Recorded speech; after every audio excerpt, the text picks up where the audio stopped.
Apocalipse, capítulo 3, versículo 7. E reze assim comigo: Jesus, eu te peço nesta noite, continue falando comigo, através da sua palavra, que eu tenho ouvidos de discípulo,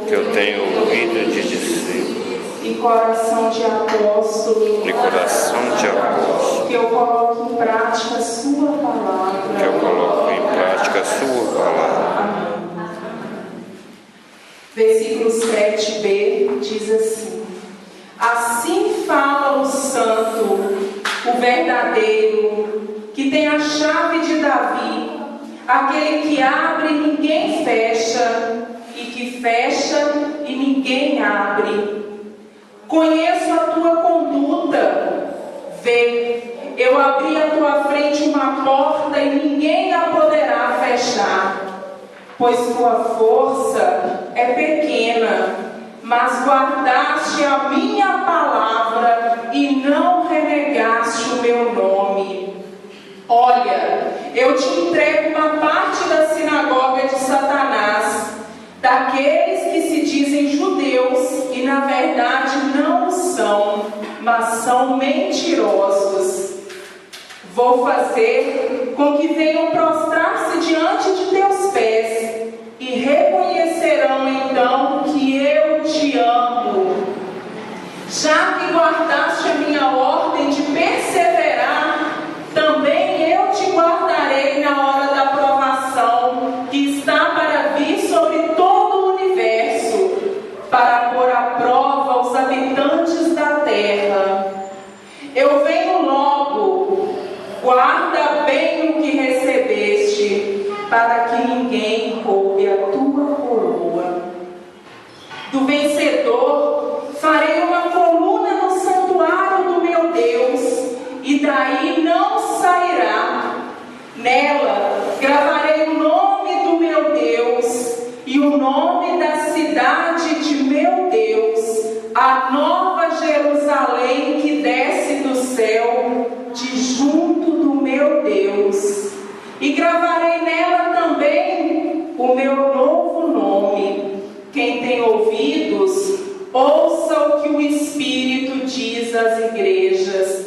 Palavra do Senhor. Graças a Deus.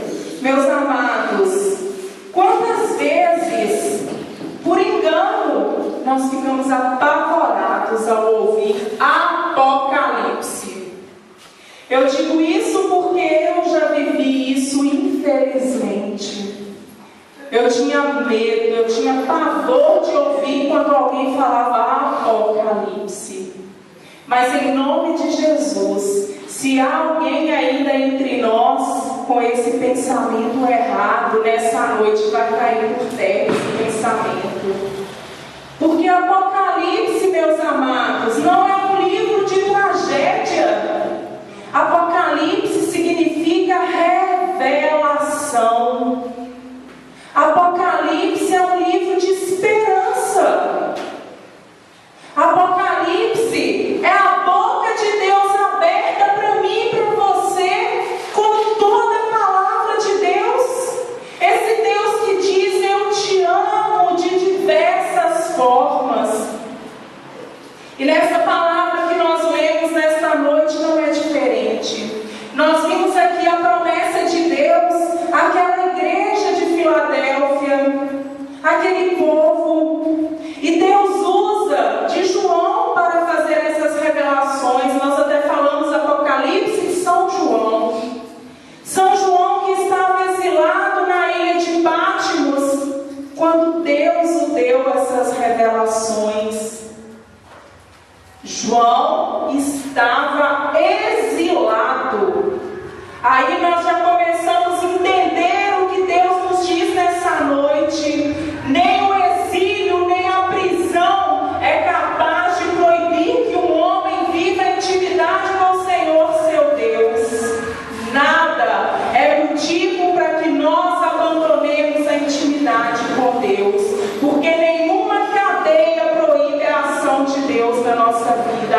amém mesmo, que nós creiamos nisso. E João vê aquilo que humanamente é impossível. João tem a revelação de Deus do sofrimento dos justos. Ele vê como os justos estavam sofrendo na face da terra, como os justos eram oprimidos, coisa que também os profetas de Deus têm visto claramente hoje. Mas João vê além. João vê o céu aberto, e desse céu aberto João contempla a glória de Deus. Pensem no que é contemplar a glória de Deus. É coisa que nenhuma palavra é capaz de exprimir. É grandeza que não há como expressar. Mas João contempla a grandeza do Senhor nosso Deus. E na palavra que nós lemos, bem no versículo 7 diz: assim fala o santo, o verdadeiro. O santo, o verdadeiro é Jesus Cristo, nosso Senhor. É aquele que abriu o livro, é aquele que tirou o selo, é aquele que nos revelou coisas que até então não havia sido revelada a nenhum homem. É isso que essa palavra diz. O que há de pavor aqui, meus amados?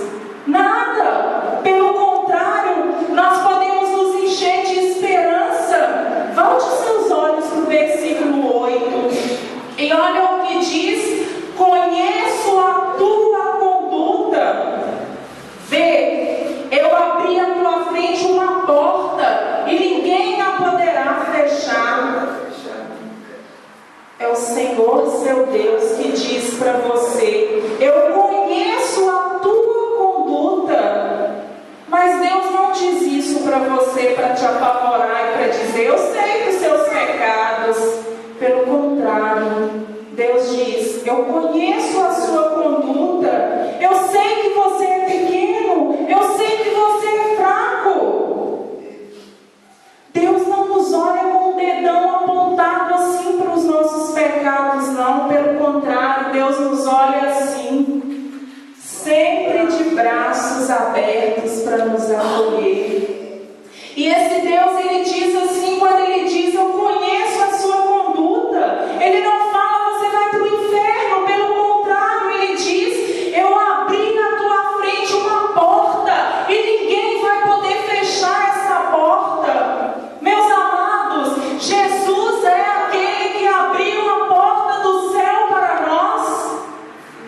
Antes da morte de Jesus, ninguém ia para o céu.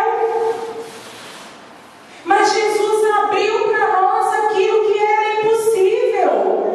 Jesus penetrou o céu e nos convida também a ir para o céu.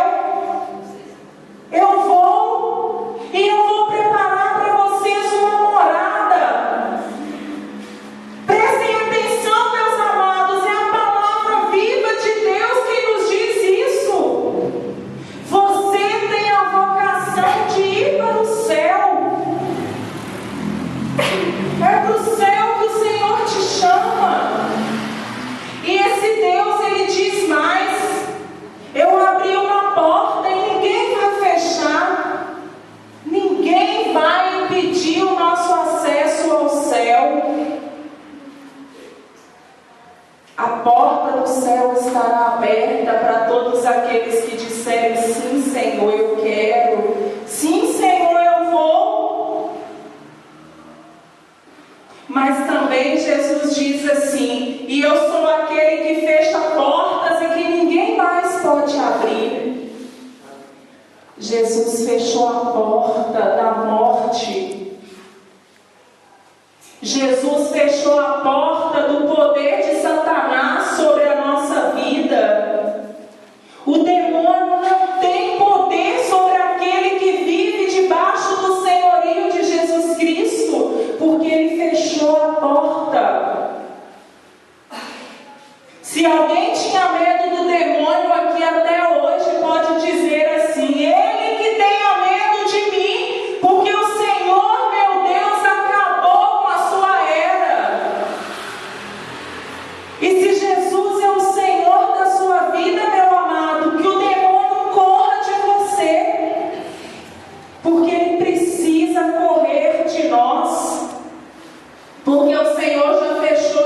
porta e o demônio só vai agir se eu mesma quiser.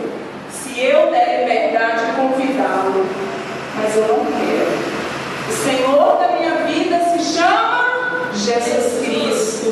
O único Senhor, o único que tem poder sobre a minha vida. E aí no versículo 8, ainda diz assim: pois tua força é pequena.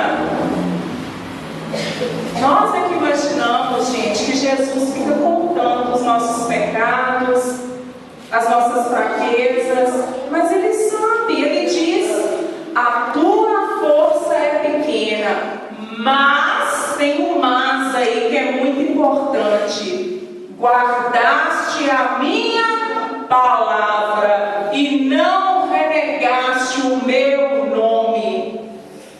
Nós caímos, nós somos fracos, somos, mas aí, isso aí Deus resolve, porque é a nossa força.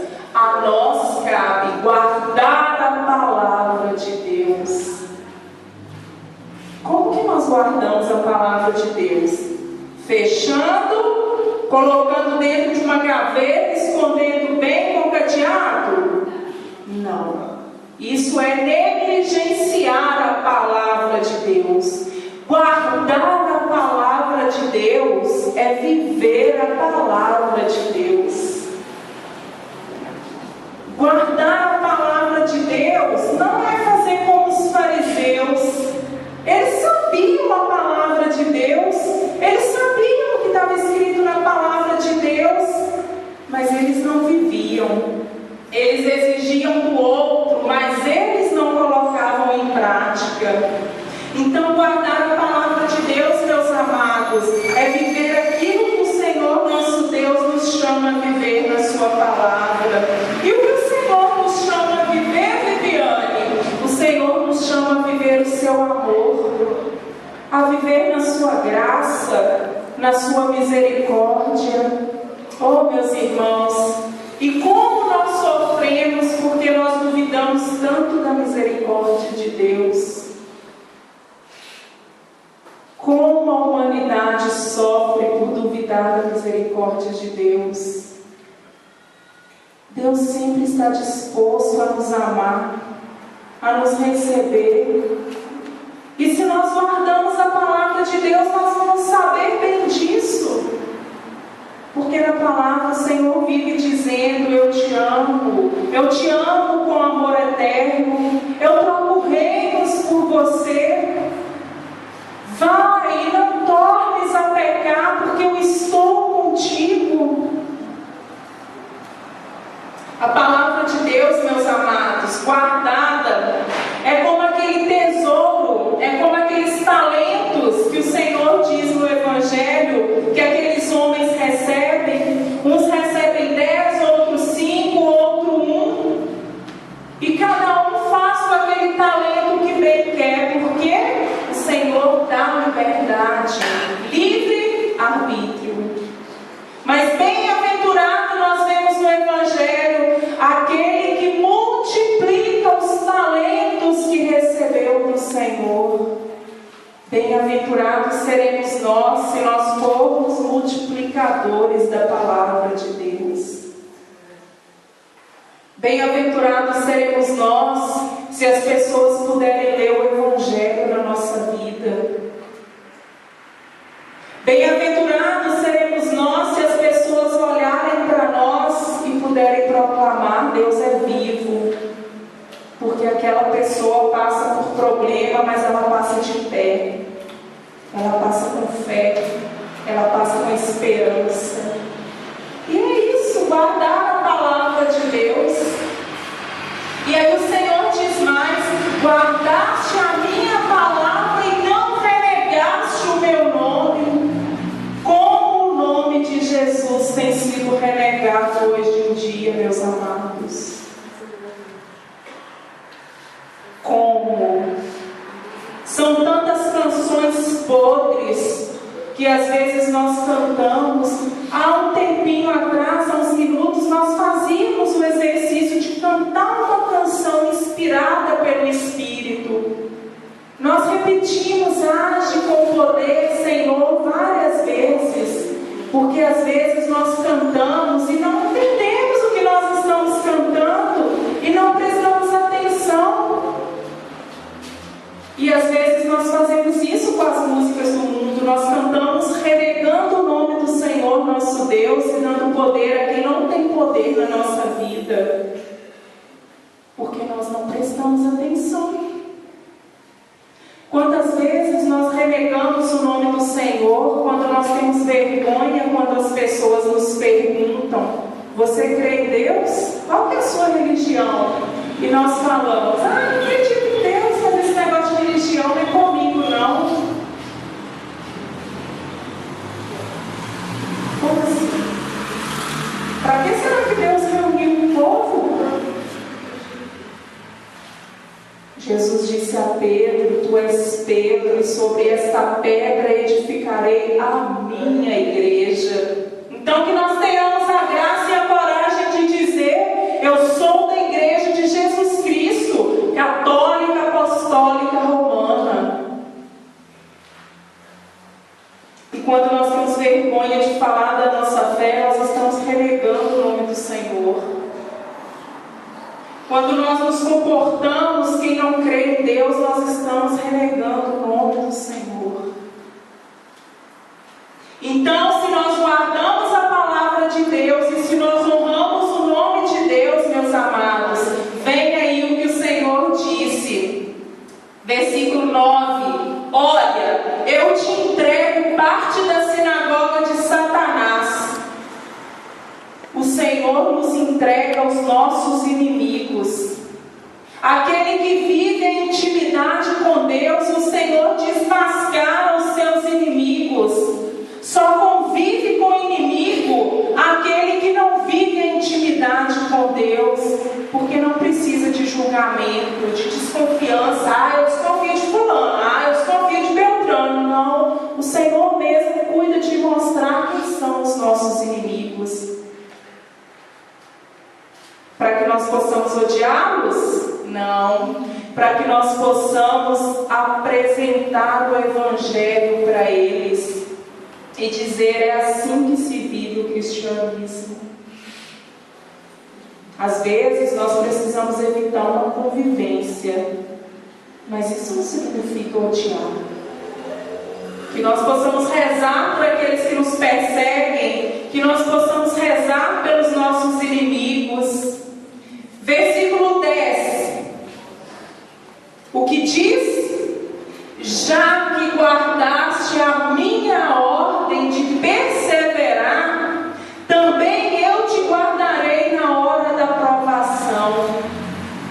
Meus amados, se nós guardamos a palavra de Deus, se nós temos perseverado no Senhor, essa palavra é para nós. Coloque essa palavra no seu peito novamente e diga: eu tomo posse, Senhor.